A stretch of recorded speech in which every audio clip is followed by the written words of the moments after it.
আর্থিক খাত সংস্কারে বাংলাদেশের কেন্দ্রীয় ব্যাংকের পাশে দাঁড়িয়েছে বিশ্বব্যাংক, আর এই উন্নয়ন সহযোগী $1 বিলিয়ন ঋণ সহায়তার ঘোষণা দিয়েছে। রোববার বিশ্বব্যাংকের একটি প্রতিনিধি দল গভর্নর ডক্টর আহসান এইচ মনসুরের সাথে বৈঠক করেন, আর এর মধ্যে পলিসি বেসড ঋণ হিসেবে $750 মিলিয়ন পাবে বাংলাদেশ ব্যাংক। ইনভেস্টমেন্ট লোন এবং গ্যারান্টি ফ্যাসিলিটিস হিসেবে $250 মিলিয়ন ঋণ সহায়তা দেওয়া হচ্ছে।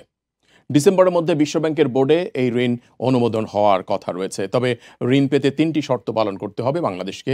এর মধ্যে রয়েছে বেসরকারি খাতে অ্যাসেট ম্যানেজমেন্ট কোম্পানি গঠন, আন্তর্জাতিক মানদণ্ডে খেলাপি ঋণের নতুন সংজ্ঞা নির্ধারণ এবং টাস্কফোর্সের অডিট ফার্মের কার্যবিবরণী বিশ্বব্যাংকে উপস্থাপন করার শর্ত মানতে হবে বাংলাদেশকে। এদিকে এশীয় উন্নয়ন ব্যাংকে দেশের গুরুত্বপূর্ণ কাঠামোগত সংস্কার শুরু করতে বাংলাদেশের অন্তর্বর্তীকালীন সরকারকে সহায়তা দিতে আগ্রহ প্রকাশ করেছে।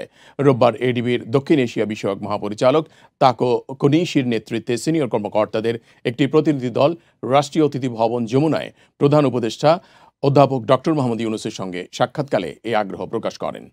বৈঠকে এডিবি মহাপরিচালক বলেছেন, অন্তর্বর্তীকালীন সরকার অর্থনীতিকে স্থিতিশীল করার প্রচেষ্টা জোরদার করায় বাংলাদেশের নীতিভিত্তিক ঋণ দেওয়ার সুযোগ রয়েছে।